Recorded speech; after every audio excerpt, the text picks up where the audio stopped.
You hear me? Give me a thumbs. Good. Eric, maybe do a mic check real quick. Well, Okay. sort of. Awesome. All right. Welcome, everybody, on Halloween Eve. Do we celebrate Halloween Eve, Eric? Yeah, we should. Yeah, we should. Well, welcome, everybody, to our quarter 3 market report. Thanks for jumping on and always investing in your business and paying attention to the market. It's been a wild ride the last couple years, and no doubt the future, the next year or so, will be a very important time frame to pay attention to. But let's get rolling. Got a couple things. Like always, we have these recorded. We have the reports put out on kwutah.com.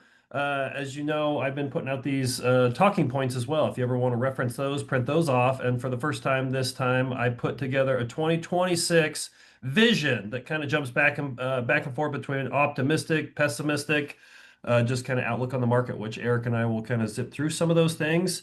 Before I fully introduce Eric, just wanted to hit a few of our upcoming classes. Command Kickstart. Kimber is running these every other month, second week of the month. Command Kickstart just on your KW Command. And then, like always, Shoni Ivins, our rock star team leader, AI resident expert. He's been traveling the country, Eric, just on teaching AI all over in different market centers and regions. But we have goal setting with AI is our next one, November 21st, and then December AI for peak performance.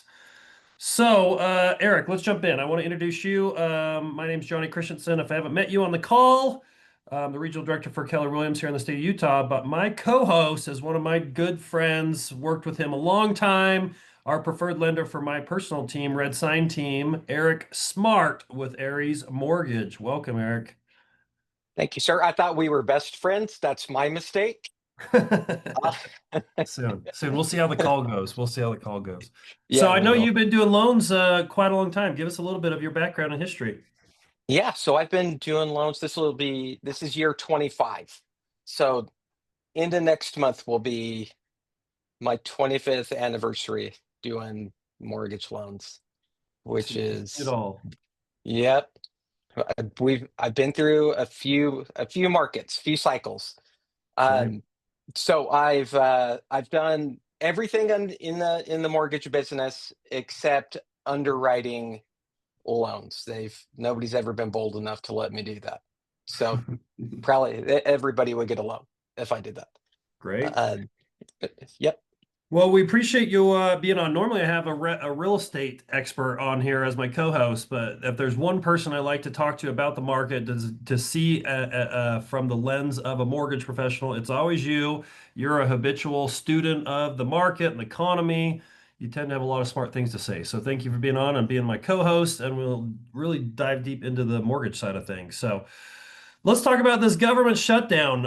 If you've ever watched the news in the last couple weeks, you know the government is shut down. Just want to throw out, Gordon put together a list, kind of how some of the things that might touch the real estate mortgage industries. I'll just try and zip through these, but the National Flood Insurance Program, there are no new policies being issued while the government is shut down. Expect delayed closings, case-by-case workarounds. Fannie and Freddie, there's not really a direct impact. Some transactions may be indirectly affected by shutdowns at other agencies. FHA continuing to endorse loans, but processing delays are likely. IRS totally shut down. Nobody has to pay taxes anymore, Eric. Just kidding. Not currently impacted, that dang IRS. Potential furloughs of up to half the staff could slow income verification requests for some mortgage applications. If you ever sat on hold of the IRS, I'm sure that is going to get a little lengthier. USDA, the new USDA loans are not being processed. New VA loans continue to be processed, but processing delays likely. The Department of HUD halts to all new programs and for renters who rely on federal rental assistance, such as Section 8 vouchers and public housing. The processing of monthly subsidies may be delayed. If you have renters that rely on some of those programs as the landlord, you might expect delays in those. And then SBA, been through the process personally on a couple SBA loans, but new SBA loans are not being processed. And then economic data, most Fed economic data releases during this period are either delayed. It kind of even affected a little bit of the market report. There's a couple slides that were missing a month of the data due to the economic shutdown. Eric, any comments on the shutdown? Anything you've noticed you wanted to mention? Yeah, everything is actually humming along right now. That we haven't noticed any delays at all. We write a lot of FHA and VA loans. The thing that's usually concerning, or at least it was during the last shutdown, would be getting IRS tax transcripts. Hmm. But the lenders or investors that we work with on the back end have a workaround for this. So it shouldn't impact what we're doing loan wise at all. The things that would be impacted would be anything that has a manual process to it. So if you have a veteran that needs to get something directly from the VA, that could take a little Hmm. bit of time. Okay. Um, but other than that, for the moment, we're going right along. Okay. Um, Fortunately, here in Utah, we don't have a whole lot of flood insurance stuff. Yeah. Well, So the poly markets say it's a 1% chance that the government will be no longer shut down as of tomorrow or at the end of October, but it's an 87% chance at the end of November. So definitely this still could drag out another couple weeks as our politicians are heavily negotiating, I guess, right? All right, well, let's jump in. Here is the latest numbers on UAR versus NAR membership. You look at UAR right there, floating right around 18,815. You see that we've gone down a little bit the last couple of years, but maybe not as significant as the NAR number. The last number we have was 1.5 million. As I mentioned, NAR has kind of stopped putting out that total number out there just after some of these lawsuits. But here is the total Utah snapshot of the real estate market. So we'll be going through a lot of these categories together if this is your first time on the market report. But you can see just on the far right, year to date, 2024 versus this year, change year to date. New listings, most of you know, more listings have been coming on the market. We're actually up 9.2% on that. Pending sales, mostly flatline, but up 0.8%. I'd like to see this next one go up a little bit more, but our closed sales up 2.3%. So far, 32,472. Probably end somewhere around that 50,000 number. Days on market up. As we know, homes are sitting on as inventory's gone up a little bit more, 14.8% days on market. Median sales price up 2%. So that nominal kind of slow, steady growth. We'll talk about this, but we view that as a little healthy just to kind of let affordability catch up. Percent of original list price, pretty flat line, but still down 0.4%. Housing affordability, as rates have kind of still yo-yoed a little bit, but just prices up a little bit, down 3.8%. And then inventory of homes for sale sitting on the market, 24.3% up. And the month supply of inventory up 20% as we're journeying to that 6 month mark.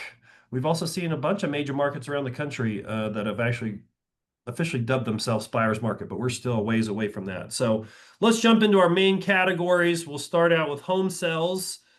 We jump back and forth, as you know, from U.S. to Utah numbers.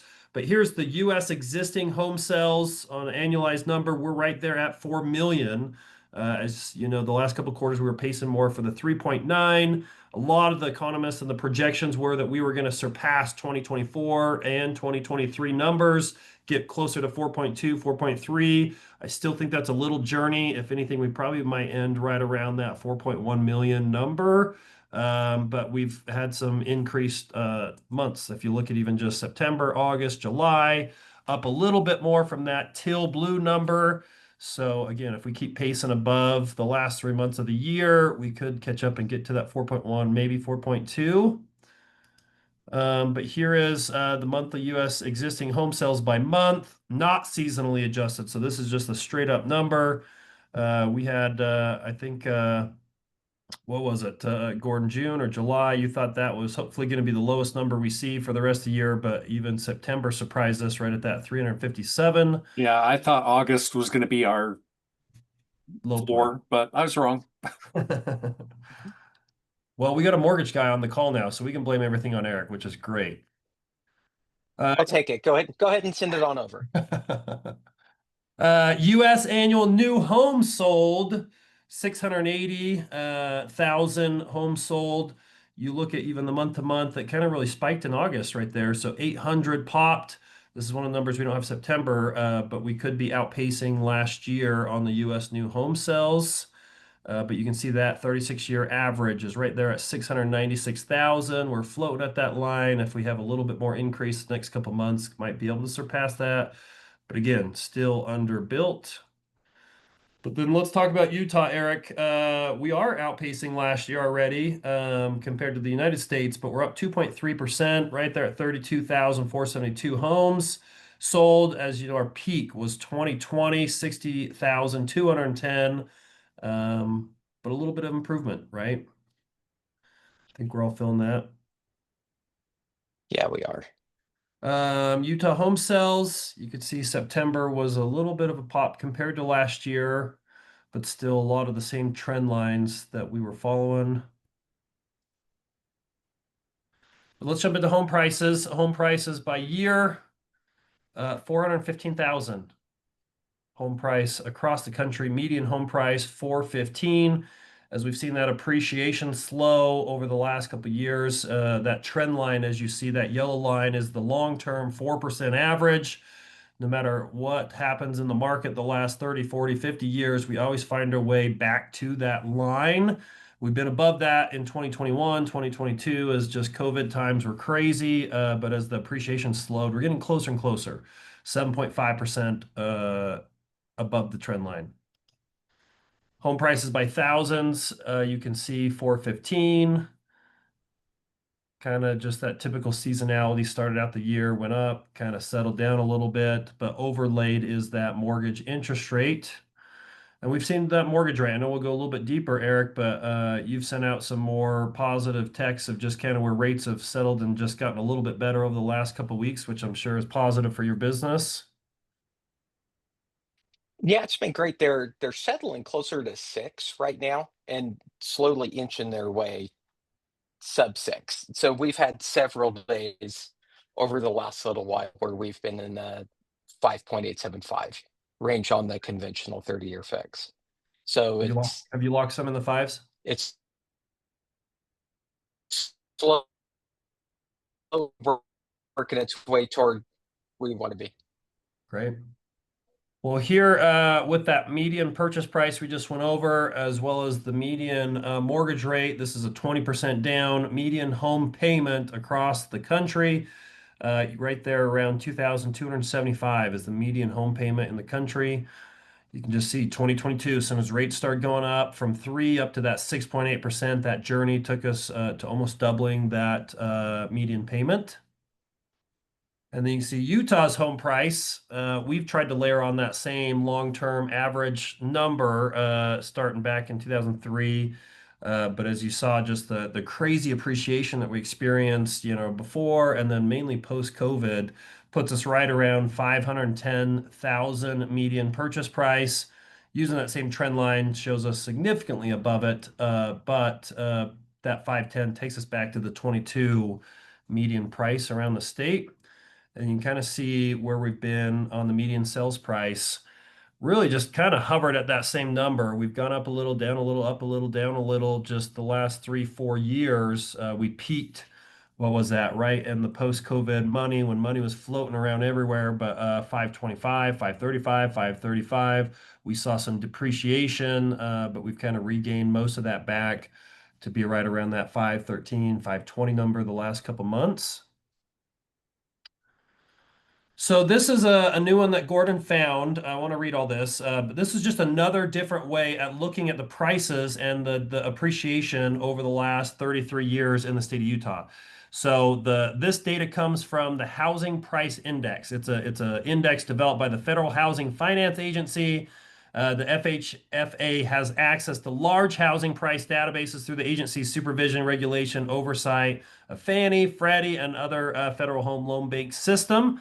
So this is comparing the rate of increase in housing prices as measured by the HPI rather than the National Association of Realtors median sales price metric that we usually track. So this shows that housing price increased 651% from 1991 to 2024, the highest increase of any state. So in other words, the price of a $100,000 home in Utah in 1991 increased to 651,000 by 2024, an average growth rate of 5.84 annually for 33 years. So this one blew, this kind of came from the Gardner Institute, Policy Institute, that's hosted there at the University of Utah, that funnels a lot of economic data to the governor's Board of Economic Development. But this kind of shocked me. So I always knew Utah's price has accelerated. Even 30 years ago, we were so below the median price in the country, but just the growth, the economic policies that we have, the positive net migration, us having babies and growing our economy and Silicon Slopes and all these developments. We've just had so many just news headlines of just positive stories. We continue to win awards economically, but this shows how that can affect our home prices. Over 33 years, 5.84% annual appreciation. Crazy, right, Eric? You see even some of these Western states, Montana, Colorado, even Idaho are up there. You got Oregon, Hawaii, but crazy. It's definitely been a good time to That, own some real estate. that's wild. Look how far down the list a place where like California is a destination place for most people, right? And Hmm. look how much greater we are than California. That's incredible. Yeah. Well, and this also, what's going to happen the next 33 years? Like I always say, my money's still on Utah, yeah, even though we feel like we've kind of moved into an unaffordable priced state in comparison with a lot of the other 50 states. But again, I don't really see anything in this economic data that shows tremendous challenges ahead of us the next 10, 15 years economically. But let's compare that US to this Utah median home payment, the 20% down on a Utah median price, median interest rate, $2,551 would be that median principal and interest payment. And then here is just the US versus Utah. So you see, even back 2003, we were sub the United States median. But you just see the gap that we've created, 510 compared to 414 on the median average price. And here's just some of those economic major headline news over the last, 50, 60 years, just kind of what home prices did, whether it appreciated. We had a few depreciating events. Fed lowering rates, brought appreciation up a little bit, but still that Bay 23, as soon as the Fed and all the consequences of the Fed raising rates, we saw a little bit of depreciation countrywide that year. But just look at that pandemic housing boom, the high inflation when we poured a couple trillion, several trillion dollars into our economy and everything was multiple offer situations. We saw that 21% appreciation, just record time for prices to accelerate. Even in the Great Recession, looking back, which you experienced all of that, you were along for that ride as well, Eric, down 12.75%. Even before that, which led to that housing bubble, up 14.5%. We haven't really seen the gains like that unless you go all the way back to February of 79 when inflation was out of control. You saw rates starting to get raised at that point, but quite the journey the last 30 years, right, Eric? Yeah, it's been pretty incredible. Um, Especially you can really tell the moments where the federal government has forced money into the system and not let it naturally flow Mm, like it would. And that's huge reason in my mind for the peaks and valleys that we yeah, see is them trying to get out in front of something that they should let the market take care of on its own. right. And we'll get into some of that, but I know you've got some strong opinions kind of on how things have been processed, whatnot, but we'll look at what the Fed's doing and some of the, outcomes from that. But US home prices here is just on a bar graph form. Right now, across the US, we're sitting at that 2.1, last year 4.5, pretty much flat line that 2023, but even just the 9.1, 18.2, 10.2, and then same bar graph just with the Utah home appreciation. If you owned anything pre 2020, again, that ride of 2020, 2021, 2022 was just crazy. I remember those were the times that we saw our agents and investors putting condos under contract that were under construction, and by the time it was actually completed and closed, they had almost $100,000 of equity gain during the construction period. But you see, even 2023, we had to give back a little bit of that appreciation. We depreciated overall down 5.1, but even in the last 2 years, year to date, we regained that back. So that's why we're sitting at those prices that we kind of ended at in 2022. But then inventory plays the role. More inventory. You see, we had Cody Gibson in from our VP of Maps Coaching. He came to an event last week, but just talked about inventory a little bit around the country, and just, what typically who's the first to know in the market. But 4.2 months of inventory right there, up 15.9% from last year. You just see the red is this 2025 year, just outpacing all of those previous years, but we've kind of hovered around that 4.3, 4.4 the last 6 months. Pending home sales index. This is your under contracts. Usually when you see an expanding market, we want to be above that 100 index. So we know pretty much as soon as rates start going up, less homes were going under contract and closing. So here's U.S. new single-family housing units completed. That 55-year average puts us right around that 1.2 million. But we've been floating right around that 10.2. Month to month. So 2024 to 2030 projected housing demand. I know a lot of our realtors like these numbers. The Utah County, 44,000 new units are needed by 2030, our highest county in the state. Salt Lake's close behind that, but projecting the latest numbers, 42,336 homes needed. New homes completed, built out there to help solve some of that inventory shortage, which has driven our appreciation. Box Elder, see, they're still building out there in Box Elder, Eric. Yeah, they are. Can't wait. Annual months of inventory here in Utah, same, right around that 4.2 months. You can see we've been going up the last 6 months, right at 4.6 months of inventory as of September.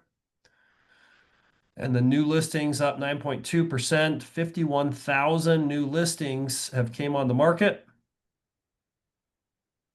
Hey, Johnny. Mhm. Lisa Gonzalez had a really good question for you in the chat. What did you think about his prediction, Cody Gibson's prediction that 2027 in the second quarter would be when we pull out of this slowdown? Yeah, at least I don't know how you were, but I wasn't totally accepting everything that he was saying when he was talking about that. I felt like that was a little bit more pessimistic than my personal opinion. Also, just even knowing the state of Utah very well, the state of Utah is so dang resilient. But one of the major reasons he said that was because he said normally the market's going to expand 36 months after pretty much the bottom of that. But if you go all the way back to those closings, like 2022, in about a 6-7 month period, we went from 3s to 6% interest rates. So we immediately started seeing those closings taper off. But then if you look at 2023, we were at 4.1 million homes. We already dropped 40% of closings. So 2023 we already knew that we were virtually in a real estate recession at that point. 2024, and as we continue to finish out 2025 with how we think it is, we already have those 3 full years. So I think worst case scenario, what Cody said would be accurate, would be 2027, things start getting get grooving. But I think the grind of 2025 was truly the worst it's going to be as far as closed units and just the general economy in general. I think 2026 is going to start being a little bit more of an expansion year. And one of the major takeaways of that in general is just rates hold the keys to just the volume and the momentum, right? So I think as we see rates go down a little bit, which we'll talk about in a second, I think the earliest could be summer 2026. We start to see a little bit more expansion of the real estate market. And I think everything beyond that is just going to be kind of just a slow, steady path of growth, would be my opinion. Eric, I know we talked about this a little bit yesterday, but do you kind of echo that same philosophy? I do. I think 2026 is it's going to be our time to shine a little bit and start grabbing back some of what we've lost over the last few years. Yeah. I really do. So let's jump because we days on market we know it's gone up. Average days on market up to 64 days on market. But let's jump into this and then we'll hit some mortgage rates. So this is the showing index. So we do have finally some updated data. This is one that we had to track down, but this is the showing index. A higher number means average homes receive more buyer visits in a given month. You can see kind of just right there at that 109 on the showing index. But overall showings are down. So this was pretty interesting to me, Eric, just because as more inventory came on, to even see the showing index go down a little bit more was slightly surprising to me. But I think it still kind of just comes back to this mortgage rate conversation of just the typical golden handcuffs of 80.1%. 80.1% of Utah mortgages are under that 5%. So you still just have a lot of that locked in, momentum. Uh, we talked about some of the economists that were projecting lower rates in 2025. A person specifically had declared that we would probably average out on the mid to high fives the entire year. That was a total misprojection. We've just been in that sixes, the high sixes, pretty much for the entire year. It's only until recently you've start seeing a little bit better rates, but here is 24. We were floating at 6.72 the entire year. 25's projection is to end just kind of averaging 6.7. So even though they're lower, compensating for earlier in the year. But tell us a little bit with your mortgage insight. Tell us what you've been seeing on the mortgage rates, and I'll kind of even let you run the section. But tell us how what's driven these rates down. Even with the Fed's rate, even yesterday, another basis cut. How are you viewing rates in general, and what are some of the conversations you're having with agents around them? You know what? I'm liking what I'm seeing with rates in general for the most part. I like that they're staging them going down as opposed to when we got into COVID, we saw just it felt like just a straight drop, right? From the top of a building. We woke up one morning and it was like we went from 5.5% to 3%. It felt like in the space of a couple days. So and I think that's terrible for our economy as a whole. Um, so I like the way that, and I'm probably the only one that likes this, by the way. I like the way that the the Fed is trying to get mortgage rates to come down, but they're doing it at a slower pace to try and offset the inflation that comes along with lower interest rates. So um, I think what we're going to continue to see is what we're seeing now. They're going to keep doing a slow pullback, and we're going to see rates just gradually decline. Um, I personally can't stand it when experts get on and predict where interest rates will be over the coming year because there's just no way to tell. Our economy is so intertwined with the worldwide economy that anything can throw our mortgage rates out of kilter and have them come back up. Like if you think back to basically anytime we've gotten into a war or participated in a war, rates have come down. We've been in a state of war. I mean, gosh, how long ago was Russia Ukraine? Right, that broke out, and we started participating in that. I would have thought that rates would have come down because of that. Have not. Right. So there's all of these things that are factoring into why rates are where they are right now. And I wouldn't anybody that comes out and shouts out predictions of, oh, in 3 months we're going to be down to five and a quarter. I would really take that with a grain of salt. Sometimes I think that the prognosticators prey on our positivity or our hope for the future, um, to try and I don't know, just not be honest enough to say, I don't know, right? Mhm. There's too many factors that play into it. But I'll be really, really happy as long as we see the slow, steady decline of rates over the coming months and years to get us back to where we normally float, which would be the 4 3/4 to 5 1/4 range is typically where we would see things. Okay.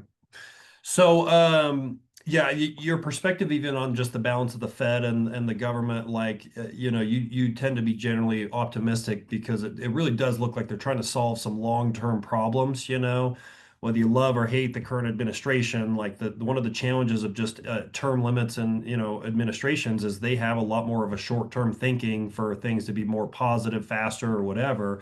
And the problem is we've got some major problems, in the country when it comes to our debt, when it comes to, inflation, a lot of those things that slow, steady, positive, long-term, sustainable growth or whatever tends to be the more predictable, positive thing for the economy, right? So like us, if all of a sudden we were to drop down to 5.5 rates or 5% interest rates, we know that would immediately, yes, it would boom us and it would be positive in some avenues, but it would just be kicking a bigger can down the road of some of the problems.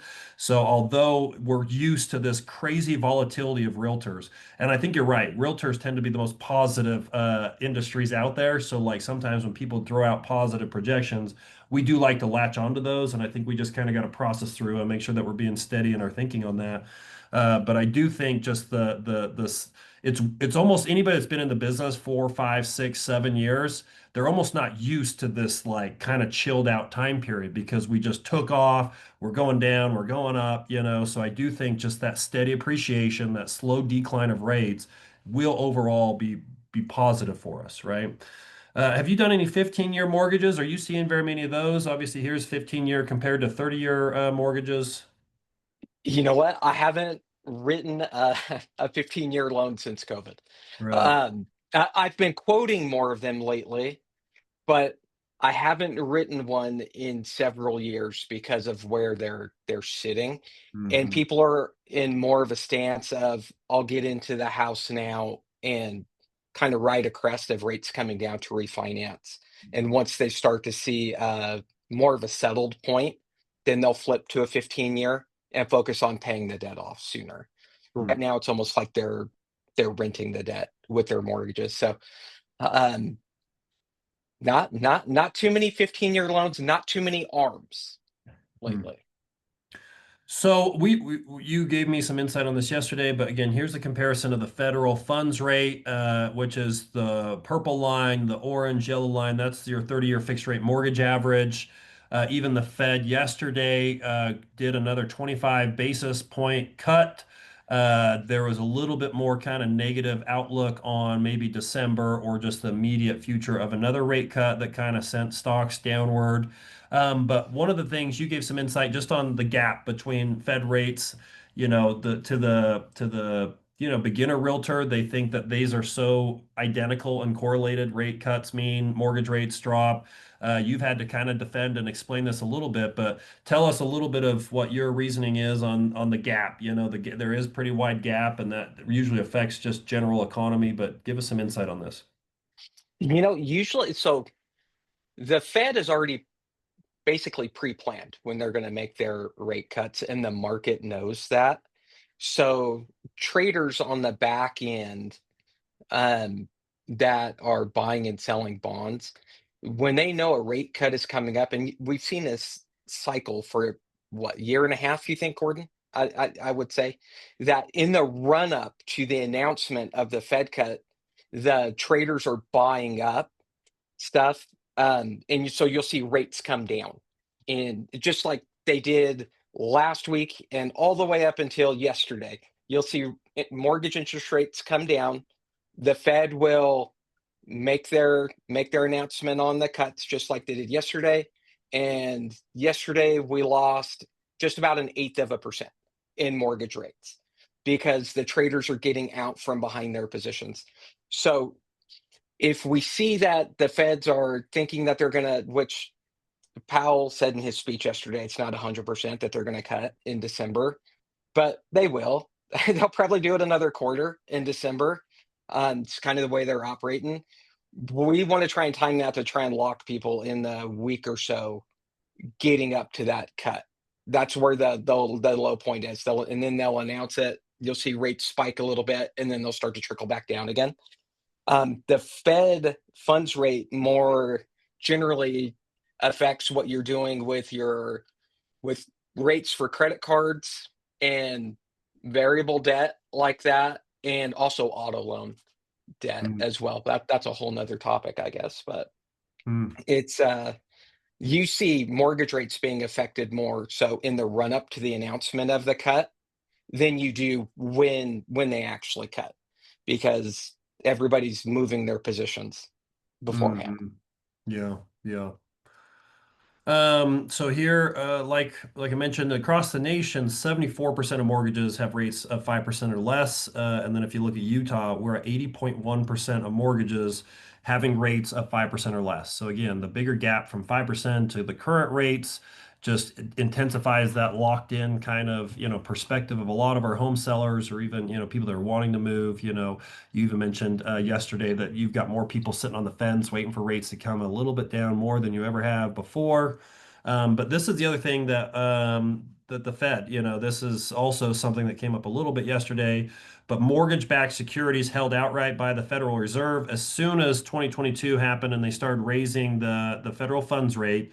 The same thing they did that doesn't make the news as much on the top headlines is where they start getting off their balance sheet these mortgage back and just total assets in general.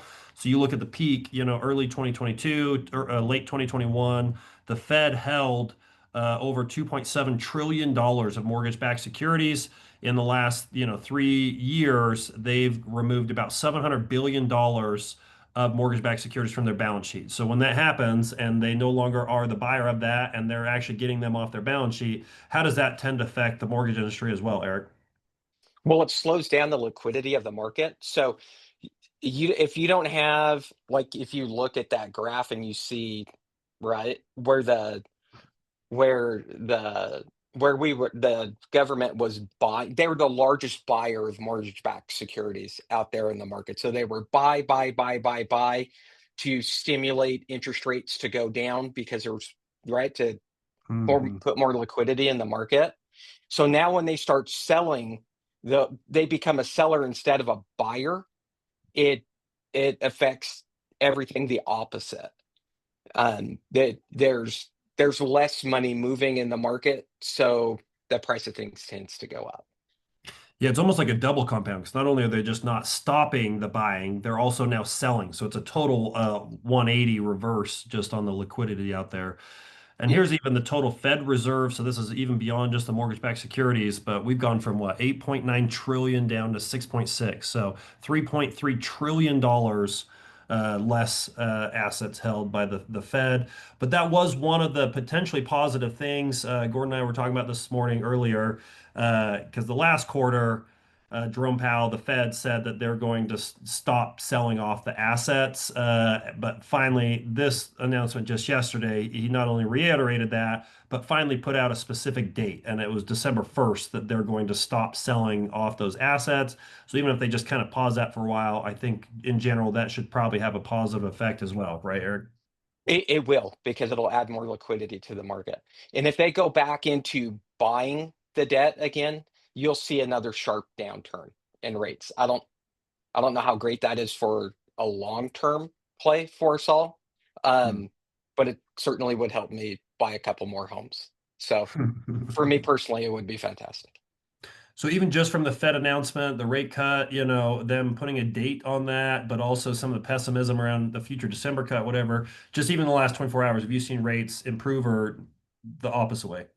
It's the opposite way. For the next couple days, you're going to see they're going to go on because the traders are moving out of their positions on the back end, right? They hedged up against the rate cut, and now they're like, oh, yep, they did it. They did everything we thought they were going to do. So now they're going to move out of those positions. So we're up an eighth of a percent to Hmm. this morning over where we were prior to the anticipated announcement that you know Yeah. he announced. One day I'd like to see them come out and shock everybody and go, "Nah, we're not cutting." Right? Just curiosity's sake, I want to see what it does to rates. That the traders are going to be left holding their shorts, be terrible for the rest of us, but it'd be fascinating. Yeah, there's not a lot of people on the planet like the Fed chairman that like every word that comes out of their mouth is just heavily scrutinized and can affect billions of dollars of the financial world. If he ever makes just the wrong pause at the wrong time, it's just so Yeah, much money that yeah. somebody's losing out there. We would not make good Fed chairman. We definitely don't filter Oh, that come out of our mouth. oh, All of be terrible. I changed my mind right in the middle of my speech. that. So Yeah. here's the annual purchase index. So this is just all mortgage applications. This kind of is a reflection of maybe the future mortgages that are coming down the road. But overall, this year we've saw some improvement, up 11.35% in mortgage applications. And then here's even the weekly mortgage application index, kind of hovered around there the last year-ish, but up to that 174.5 as of the last month. Here's that mortgage credit availability index, up 7.94% year to date. Hey, Um, Johnny, can I put a pin in what you're saying just real quick? Because there's a good question that came up from Bill Brimley in the mhm. chat, and that's he's seeing more arms pop up recently.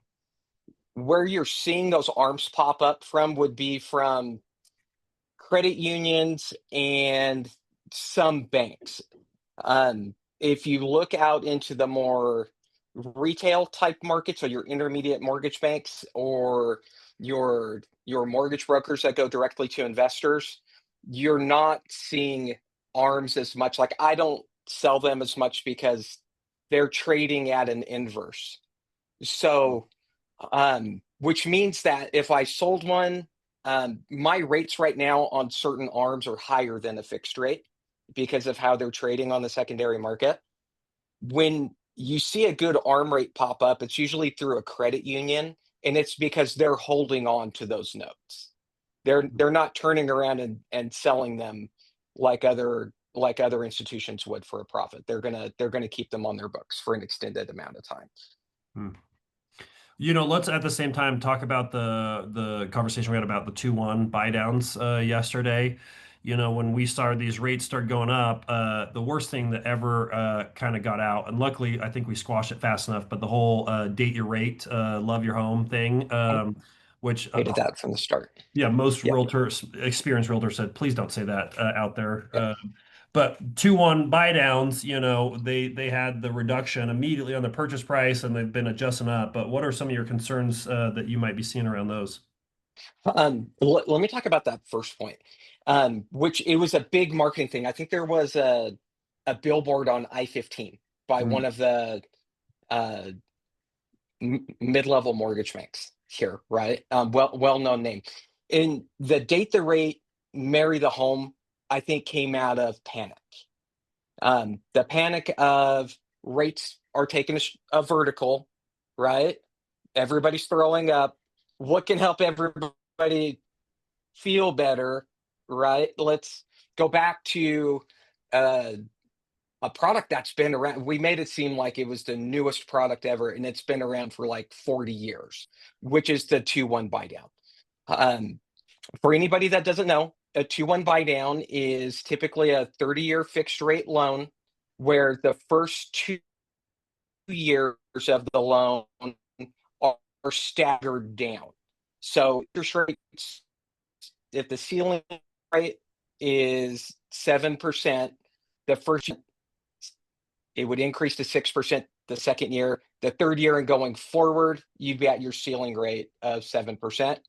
And it's your seller or somebody in the transaction, whether it's the seller, the realtor, the lender, is giving a credit that goes into a subsidy account that bridges the gap between the rates. Did I explain that in the right way, you think, yeah. Tony? Yeah, totally. So like Okay. say the 7%, I got a 5% the first year, it pops up to 6, then it pops up to 7 this Yep. year at whatever time. Yep. There's some really cool features to that loan. If you do refinance it before you're up to that ceiling rate, whatever's left in that subsidy account goes back to you as a credit toward your payoff of your loan typically. So that's pretty cool. It's almost like the seller giving you extra down payment funds. What we're typically seeing though is the way that a lot of people went out and sold these loans was, hey, we expect interest rates to get better in the next year. So the chances of you being in this 7.25% interest rate for 30 years is very slim. You're probably going to end up refinancing, before you hit the 6.25% mark, right? And then you've got this lump sum of money that's going to go toward your payoff, right? And just, you know what? Date the rate, marry the home, Mhm. right? Right. Let's 'Cause- kick that can down the road. And I don't think that people are adequately prepared for that ceiling rate. They're more focused on the introductory portion of that rate. And that's where we run into problems because life happens. If we went, and I'm not sure where we are in the slides, with credit card debt, people haven't slowed down spending on their credit cards. So they're getting used to that introductory rate. They're spending more because God bless America, right? I've never seen a deal that I didn't want to put on my credit card, like ever. So you're increasing your budget and then your mortgage payments going up along with it. And it's creating financial trouble for a lot of people. Because the quick solution is my rate hits 7%, current rate, say they're 6.25, boom, I just trigger immediately refinance. The challenge we're talking about is just their debt to income's up. Maybe they have challenges on their income now or something. Their ability to refinance could be challenged. And if they can't complete it, they may be operating at a higher rate than even current rates just because that adjusted back up to the 7. Correct. And it's just life and affordability issues. Think about if you work for Amazon, right? The huge, massive layoffs at Amazon, right? Those folks that are in the 2-1 buy down and they're hitting their ceiling rate and they just haven't planned it right. It's a mess. Mm-hmm. So super even- beneficial loan. It's got to be sold right and managed right. And I think we just have this huge ticking time bomb that's going to start coming up month over month. Well, and here's the refinance index. Look at even the last couple weeks, you see this index really pop. So as rates came down a little bit, just a lot of our lenders, mortgage professionals have just seen an increase in those refinance applications. Some of those could be, obviously these 2 ones that we're talking about. So any final Some thing of on it is rates? Yeah, one more thing. So we are seeing a refinance boom. You know what we're seeing a lot more of? Cash out refinances, right? Mm. People not being able to afford the 30% interest on their credit card, right? Are now getting to a point where they're like, ugh, I know I've got, 2.5, 3% on my first mortgage. But if you do the math on how much it's going to cost them over time with their increased amount of credit card debt versus that 2.5% interest rate, that people Mhm. are they're debt consolidating right now. So they're going from the 2.5, 3% up to the 6.25, so that they're able to free up more of their budget. And I think we'll continue to see that Hmm. happening as well. Interesting. Yeah, thank you for your insight. Here's U.S. historical foreclosure activity and rates. So a total of 101,000 U.S. properties had foreclosure filings during the third quarter. It's up less than 1% from the previous quarter, but it is up 17% from a year ago. If you lived and journeyed or worked through the recession, we're still nowhere near those numbers, a tenth of those numbers, but it's still important to pay attention to that, nominal increase out there. U.S. affordability, as we know, we've seen some improvement across the nation. We're almost right at that home affordability index of the 100, up 2.6% this year as appreciation slowed. Rates have gotten a little bit better. If you look at Utah affordability, year to date, right there at 77. So let's sum that up. So a couple just takeaways, overall national market snapshot, and even as we journey towards 2026, I think personally, optimistically, inflation cools. I think rates can continue slowly to improve. Say we, end up somewhere around 5.5 to 6% on average throughout the whole year. You see those type of rates, we're going to see an uptick in closed units, which I think we could see anywhere from 10 to 15% increased in closed units. And if all those things happen, you'd probably see prices maybe somewhere around 4 to 6% appreciation. I think conservative case, if we keep rates high, maybe 6.5 to 7% on average, maybe this, fives was just a small glimpse. But if we stay somewhere around that 6.5, 7%, I think sales will kind of just stay flat again for another year. I think prices would probably stay very nominal as well, 0 to 2%. I think the national tone in general is just, mild rebound is very possible. Not a major, but a mild. And then that just sets the stage for even more potential growth in 27. I think Utah, somewhat similar to a lot of those. I think optimistic, rates fall. I think sales could go up 6, 8% maybe. I think prices could hover right at that trend line of 4%.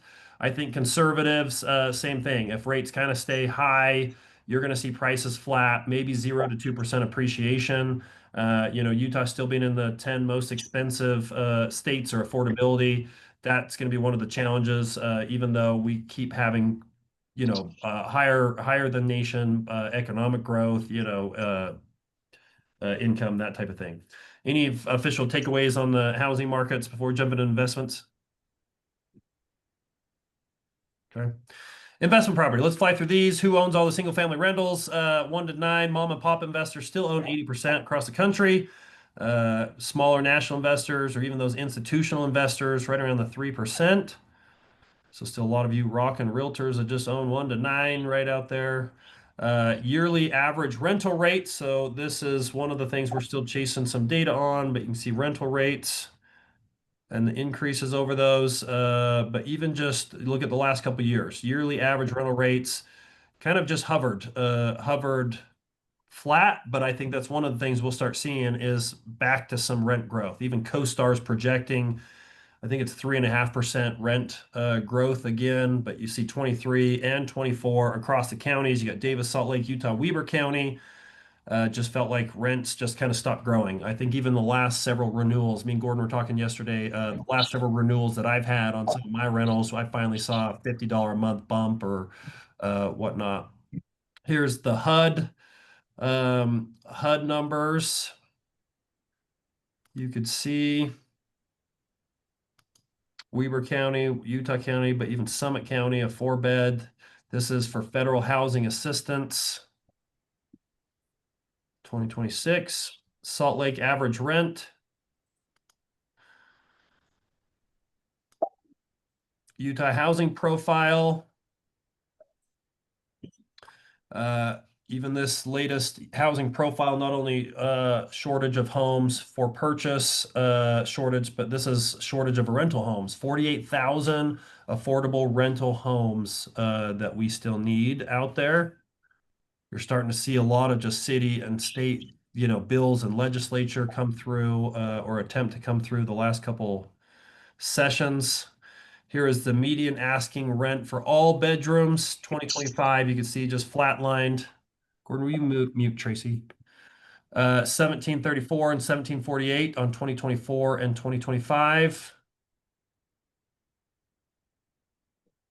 Here is your year-over-year change, month-over-month change, but again, just more data kind of showing the flatlining of rent. United States average rent growth. Same thing last 2 years, kind of just hovered, even 23.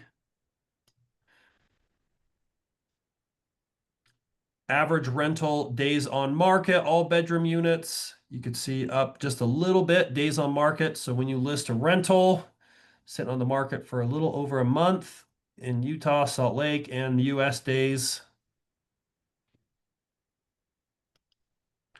And then here's your US new build for rent, 2 or more units completed. So 2024, you could see was just such a big year for new builds. A lot of multifamily came on the market. We've been eating into that inventory all of 24 and 25, but that's why you can see 2025 was a decrease in the new builds. I think we've kind of got most through that inventory, which is potentially going to be one of the major 2026 drivers of starting to see rent grow again. Even in the state of Utah, we saw a lot of those apartment deliveries in more of the luxury apartments. You saw a lot of cool luxury communities being built, developments there in Salt Lake, even down in Provo. But here's apartments units delivered per year across the Wasatch Front. 2024, 13,000, just a record over the last decade. Even 2025, as a lot of those were still coming online. But one of the things we're projecting is just a lot of these projects being stopped or, even postponed just with construction costs, where rates were at, that we're starting to see that decrease now. Come 2026, the projection of apartment units delivered is going to drop to 8,246. But then even 27, just because we can forecast, because these projects take years to just go through the city and be built. Already 2027 shaping up to be a pretty low delivery year of those apartment units. Could take us all the way back to the last low time of 2016. Same thing, here's by county, 24, just ton of Salt Lake apartments delivered. You see Weber, you see, even Utah, a little bit more sustainable. Davis, a little bit more sustainable numbers, but a lot of those numbers peaked in Salt Lake. Johnny, how long do you think those projects were in the works before they came online in 2024? It was 23. So we have a big development project as well in Salem. We've been looking at building some apartments on. We met with several of the big, apartment construction companies out there. Even as of 2023, the way the numbers, the rates, all that were shaping up. One of the major construction companies told me one time when we were sitting down that they had 19 projects that they were ready to start in 2023. They ended up only getting two of them off the ground and going vertical on them. So 17 Wow. out of the 19 they postponed. And even in 2024, a lot of those stayed in postponement. So normally, even once you start building one, you could be 2 years until the whole apartment, complex is totally built out. I think you're starting to see some get off the ground a little bit more now, but there's just been so many in wait and watch phase. But then as soon as a lot of them say, all right, let's go, bam, it's going to be 2 years. So I think that's why you'll really see probably 2028 another resurgence. So even a lot of these apartment complex, Clay and a few of our partners, we went and toured what, three or four complexes just even a month ago, with hearing about there's some vacancy out there. Out of the four apartment complexes we toured, there was not a single vacancy across all four of those complexes. So I think outside of those luxury multifamily markets, already the traditional normal apartments, they've already been facing almost 0% vacancy in a lot of those. So I think the projection of less units coming on, it's going to cause another real challenge of rent escalation, going up. Gotcha. Here's building permits. So look at these building permits. You can see that 2023, you still saw some of those permits being pulled, but look at just 24, 25's, come back a little bit in Salt Lake, but look how low a lot of those numbers are in comparison to the previous years. Even Utah County, 2021, 2022. I think a lot of the ones I toured, that's why, because we were even a year, 2 years ahead potentially on stopping some of those projects. But rental vacancy rates, Utah is always lower vacancy the last, several decades. United States sitting at 6.8%, Utah 4.8%. So I do think you're going to see that continue to go down over the next 12 months. Even a lot of the renters, it seems like they're more okay paying another $50 a month as they renew their contract than have to go back into the market to find something with just vacancy decreasing. It's funny because when I started my investing journey, it was clear up here. And when I was running my rental analysis, 8% vacancy is what I put on my spreadsheet every single time for hundreds of rental analysis that I did. And it's just funny to see how far that's gone down over the last decade. Here's by county. You see Summit County still, I know they've had a ton of construction, building, even a lot of those luxury units, but that one's up there. Utah County, this as of quarter 2. But then you see Washington County, Weber County, Salt Lake County, still very healthy vacancy rates. But at least Weber and Davis came down for a while there. They were really up there. Yeah, yeah. Annual average operating expenses. This has been one of the challenges. I feel like every one of my property taxes on my rental units has gone up. Every one of my HOA fees has gone up. Every one of my utilities has gone up.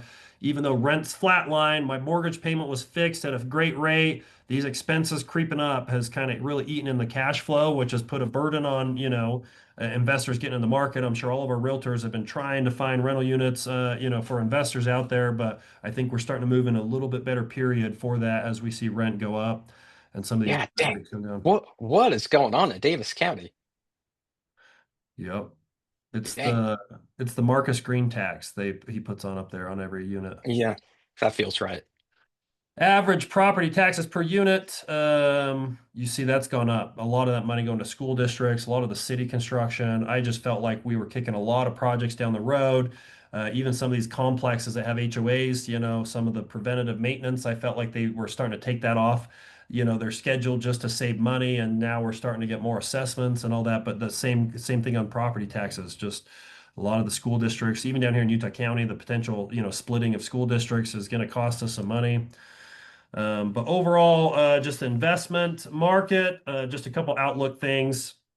Nationally, again, multifamily pipeline shrinking, vacancies are falling. The outlook on rents across the country for 2026 could be potentially anywhere from 3 to 5% increase. In Utah, the luxury rentals absorbed by late 2026. Mid-tier rents tick up sooner than that. Even optimistic rent growth of 5% potentially. Worst case conservative, rents flat, vacancy kind of lingers through 2026. I think I lean a little bit more on the optimistic side of that. But the investor takeaway, 2025, the buy window starts to return here coming in 2026. Let's talk US economy real quick. GDP, all services and products, just general state of the economy. Right now, projection 2025 is up 1.7, 2024 is up 2.8.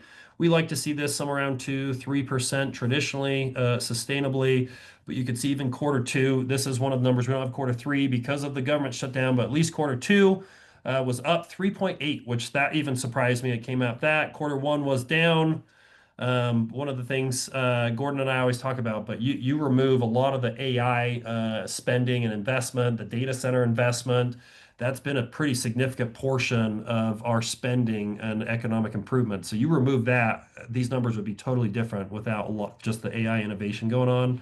And also keep in mind those numbers change sometimes 2 years back. I've got to make revisions. So that 3.8% might change when we get this next report. And when you say revisions, that means they're making their data more and more accurate as they collect more. So you got to go back 2 years and either adjust up or down. And you've seen a lot more adjustments down from the initial reporting of the data. So A when you bunch. say adjustments coming, you might see 3.8 coming down as a number. Yeah. And they did that over the last multiple quarters prior to that. Yeah, yeah. U.S. employment, 4.2% unemployment. We've seen this kind of trickle up over the last 2 years. Like Cody Gibson said, even 5% tends to be kind of the norm. There's always just a portion of our workforce that choose to be unemployed or whatnot, or might just be in between jobs that could be affecting that. But 4.2, I think short term, like even as of August, up 4.3%. I don't know about you, Gordon and Eric. I see this kind of still trending upwards as you hear more news and just companies kind of doing layoffs or at least postponing any current hiring. I think you'll see a little bit of just the retail, the holiday season bumps up a little bit, but I just think in general, we could be journeying, on a higher number of that. But even if you go back and a year ago, there was all these mass IT layoffs and everything, and you go back and look, and it really didn't affect the unemployment rate all that much. Yeah. Well, it's just when Apple, says, hey, we're going to lay off 10,000 people. When we talk about creating hundreds of thousands of jobs a month, it is such a small percentage of that. It's just because it's such a famous company that it's going to make the headlines out there. But here's U.S. unemployment and job openings. So job openings is just current job openings. 2024, we dropped to 4.8 million jobs, but rebounded back up to 7.4. But the peak was that 11.2 million jobs open in 2022 when just, a lot of companies were flush and in growing mode. Here's job openings, unemployed people. Those numbers are now crossing. There's more official unemployed people than there are job openings, which it hasn't been that way for about 4 or 5 years. And then here's job openings and quits via region. Yeah, and this one I really like because it's very accurate data. The census does a really good job, and it still goes to show people are not job hopping. Yeah. People are settling in, being a little bit more happy in their current position. What COVID times, like, man, the job quits were Oh, just crazy. People, crazy. it was like what, 1 in 4 people were considering changing their job at that point. Here's real unemployment versus the U6. U6 includes underemployed, marginally attached, and discouraged workers. U3 is only those who have looked for a job in the last 4 weeks. So even the U6 sitting at 7.8, but gone up almost a full percentage point over the last 3 years. Here's month to month. You can see both of those.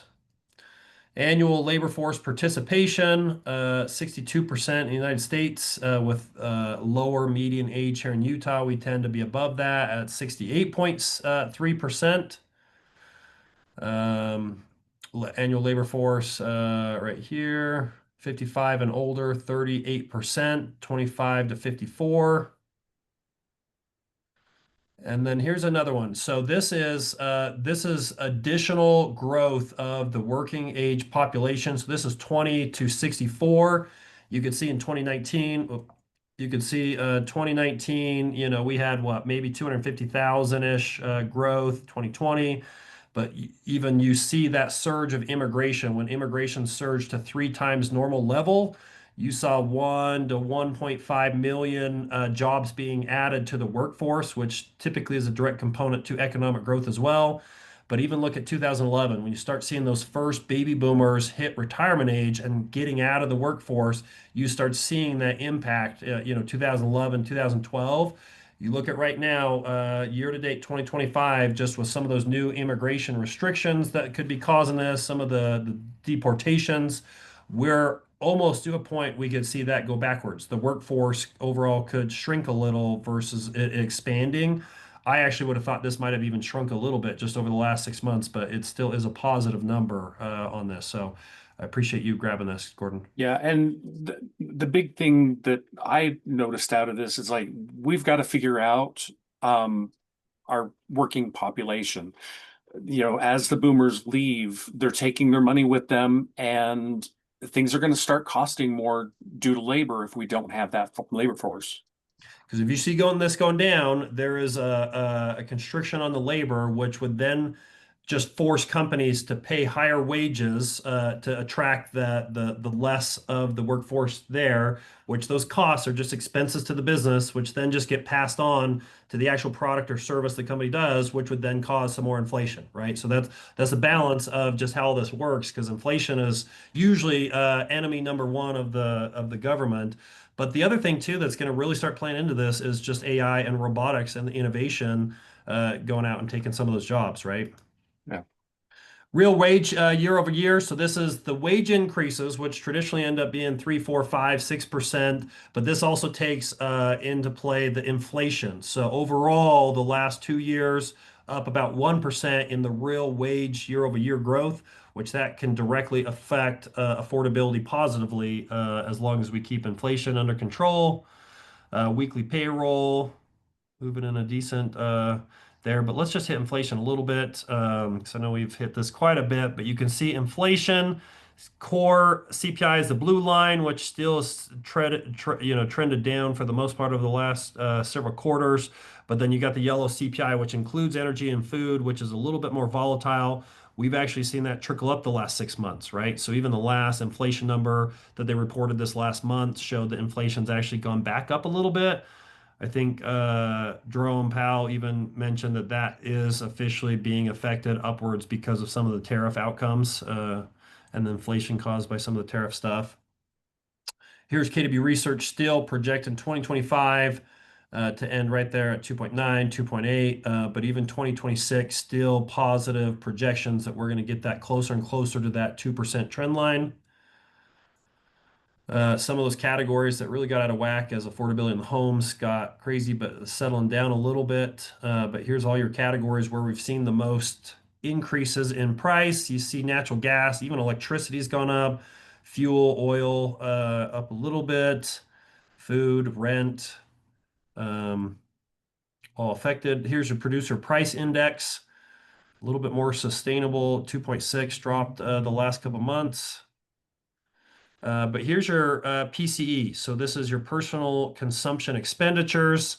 Like Cody even said, to control inflation, we've got to just stop spending a little bit less. We've got to spend a little bit less, stop financing your lifestyle, stop putting it on credit cards. But here's PCE, 1.4% up on quarter two. This is one that we don't have for quarter three yet just because of shutdown. But here's the market-based PCE right there, just the last 4 quarters in a row, 2.4, 2.4, 2.4.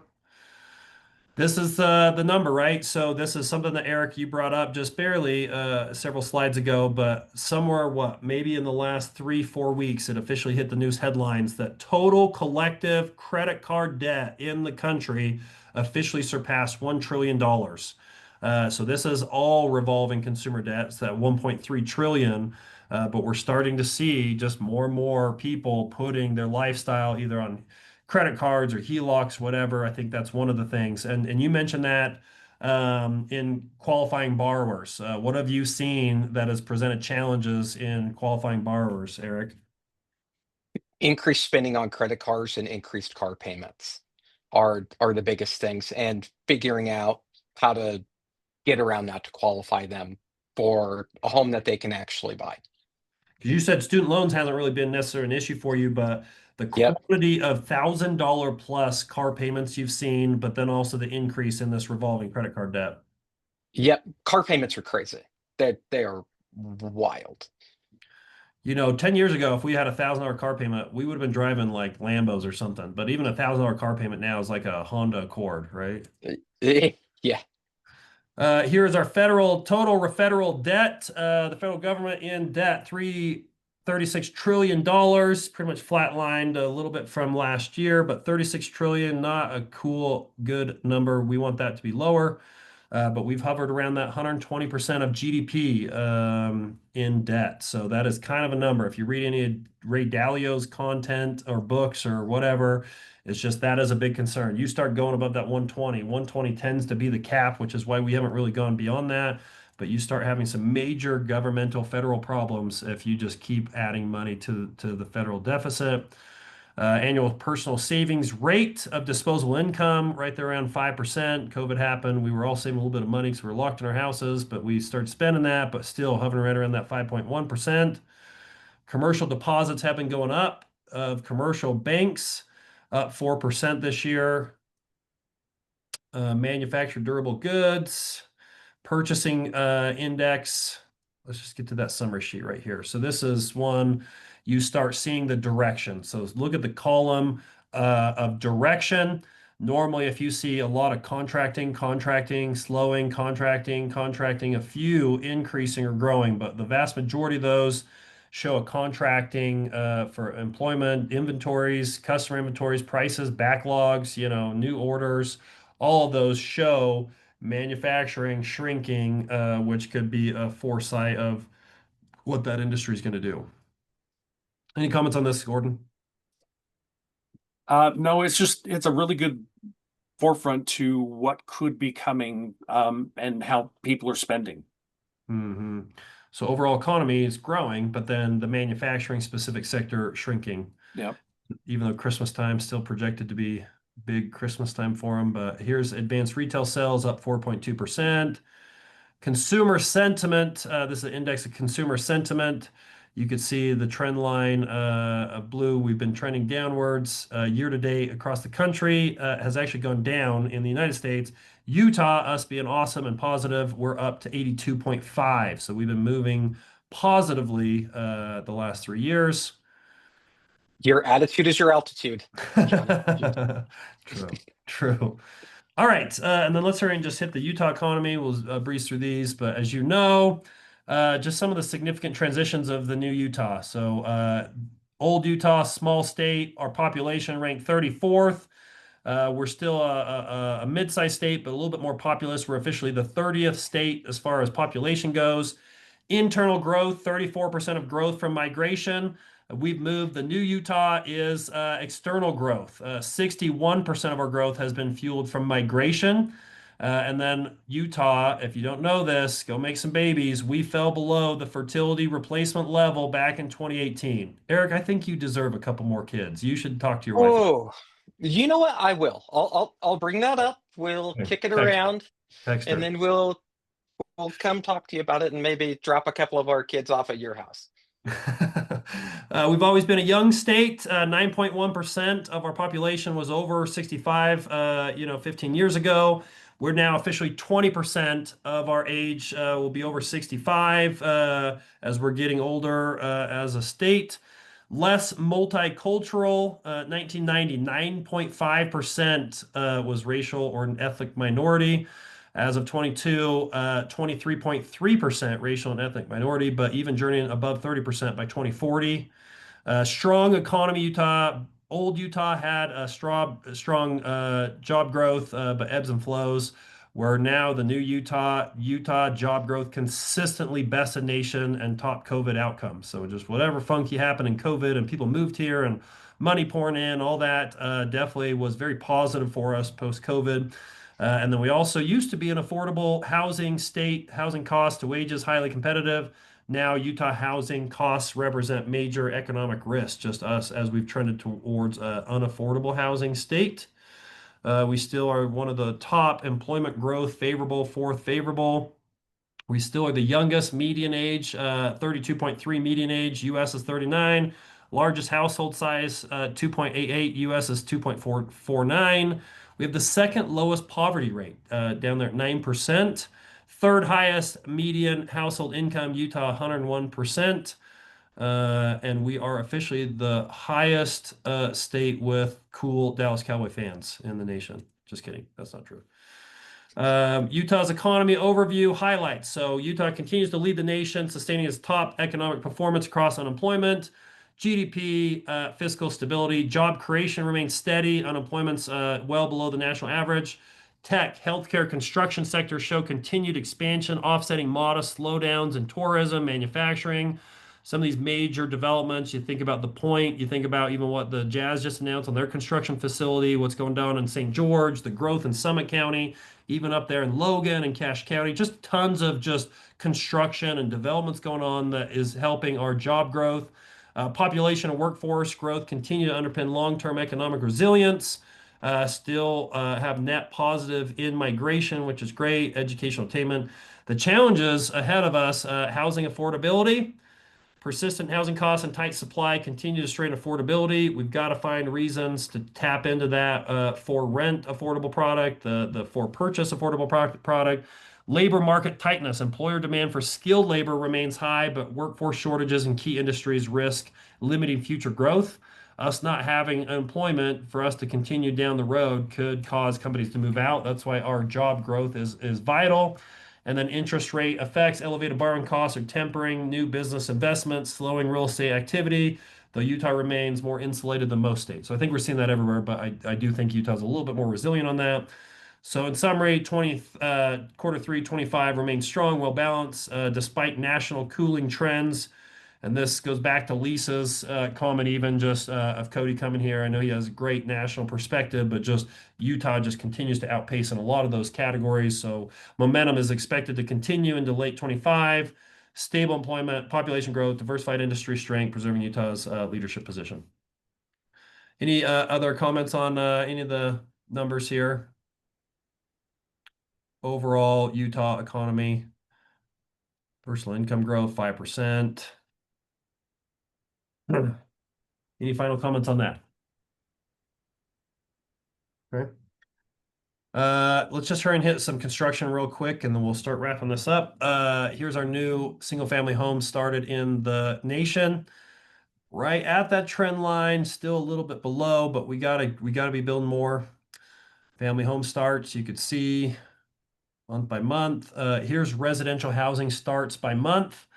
Total building permits. Right there, you could see the last couple months moving a little bit better the last 6 months. Residential housing starts, look back in 2021, 2020, 2022, just big numbers, 31,000, 39,000 total building permits pulled. But even just this year, a little bit more improvement in the right direction, 14,817 up, what's that, 10% from last year. Residential housing starts in the billions, just as prices stay strong, but permits going up 4.1 billion. New single-family homes under construction, 196. Multifamily under construction. Here's builder confidence. This is for sure yo-yoed. Let's just go to the month by month. You could see kind of just the peaks and valleys over the last 3 years, but we're still hovering right around those lows of 32, 32, 33, 32. Construction costs, there's been some categories we've seen some improvement and costs coming down. A lot of them held kind of strong. Labor costs strong. Some of the administration impact fees has stayed really high with a lot of our cities, as well as just the interest rates, financing costs have just kind of put that builder confidence to hover in those 30s. You saw even springtime 24 start seeing an improvement, but I do think springtime 26, we're going to start seeing that builder confidence index go up. And then I know we touched on some of this, but just here's total debt, 18.39 trillion. We don't want this number moving in this direction, but you can see mortgage debt has been going up, but even credit card debt, a little bit more, student loan debt. Here's mortgage origination by credit score, 760. A lot of just green. You saw some of those lower credit scores with the credit availability tightening, some of the mortgage things out there. Loan origination by credit score, auto loans. I even saw a stat that the subprime auto loans across the country, we've seen a significant uptick in 60-day lates on the auto loans of the subprime, which are usually those lower credit scores. And we also had one of the main lenders file bankruptcy this last week. Oh, really? What bank? Oh, What was that one? I can't remember which one it was. So I do think we'll start seeing repos. Even Gordon was mentioning one of the reports that he read of just the total infrastructure of repos, the workforce. They can't keep up with the current demand of some of the auto repossessions that are going on in the country. You've seen car lots fill up, but here is total debt balance by derogatory status. Red is severely derogatory. So the last 2 quarters, you've seen a pretty decent uptick. Still not recession, time periods, but definitely not moving in the right direction on that. Here is the balance from the different types of debt, 90 days delinquent. Student loan, we know, was just a administration. Are they getting forgiven? Are they not getting forgiven? You saw that, but you see credit card delinquent balances have upticked quite a bit the last couple of quarters. You see mortgages staying solid, HELOC staying solid. I think a lot of that's just because of the equity that we have. Autos kind of uptick, flatlined that last quarter. Transition into serious delinquency. Some of these have leveled off, but you're still seeing, mortgage HELOC go up a little tiny bit. Here's the interesting thing that I've noticed about the student loan debt, yeah. just that delinquency rate on that. Most people didn't know that their student loan went back into repayment. Yeah, so when I saw that vertical, I was like, oh, yep, that's what that is. Well, because it flipped a bunch of times, right? Like, oh, we are going to forgive them. Oh, Yep. just kidding. Oh, we are going to forgive them. Oh, just kidding. It wasn't just the forgiveness thing. It was they were deferred for so long, and people were so used to getting those deferments extended Yeah. that they went back into repayment, and they were like, oh, okay, that was a loan. Yeah. Cool. Yeah, one of the things I can't find data on that I'd like to is that whole time period where we saw a lot of EIDL loans come out, the business debt that came out. There was Yep. billions and billions of dollars that issued back COVID times. I haven't seen any delinquency status on that or legislation around that. So that I think will start coming up over the next couple quarters. Third-party collections you see has gone up a little bit, but still the proportion of consumers with collections just kind of been the same the last 2 years. And that is it. All right, final thing for those of you on still, again, kwutah.com, we have these reports out there. If you just click on the agent resources, quarterly market reports, they're all in there, as well as some of the narrative that we've been going through, as well as the 2026 projection on the optimistic conservative side. We do record this, kwutah.tv. But final takeaways for agents, Eric, you go, and then I'll give my couple. Yeah, I think it's an incredible time for optimism. This is the time of year where a lot of us slow down and focus on the holidays. And I think ours, at least I have to tell myself this all the time. Ours is a business of effort. So the effort that we put in today is going to start showing benefits in the next 3 to 6 months. So right now, if we're not doing it already, it's the time to keep grinding because we don't want to be caught flat-footed when rates do trickle down and start staying below fives. We want to be Yeah. in a position where our marketing efforts and our networking efforts have time to bloom, and we reap the benefits of it. Yeah. So right Yeah, now it's time to start. Yeah, you realtors that are on the call still, my piece of advice, I just think the next 12 months is all about positioning. I am very optimistic about 2026. I do think it will just be some slow, steady, organic kind of growth of our closed transactions, our volume. I think there will be a little bit of reprieve in mortgage rates, as we've heavily discussed. I think that the agents that really go work their butt off the next 6 months will be so happy about it 12, even 18 months from now. Typically the activities of a realtor right now pay off 3 to 12 months down the road, just depending on the lead gen source and the market starting to open up springtime, more units coming on, let alone what's going to happen in 2027. I just think the realtors that are just unrelenting in their lead generation, they're staying in contact, they're getting in better relationship, they're still hosting their events. I think when the wave starts to kind of come behind them and the wind's behind them, they're going to look up and really be grateful for just the grit, the grind, and the dedication they put in right now over these next 3, 4, 5 winter months.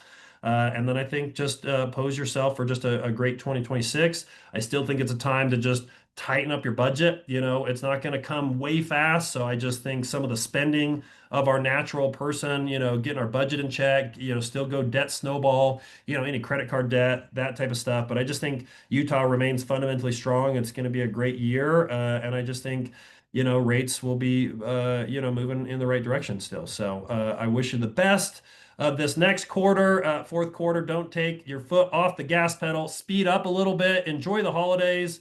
Happy Halloween, Merry Christmas, all those holidays. But go to work, show up, and crush it. Thanks everybody for being on the call. Thanks, Johnny. See ya. Thanks, Eric.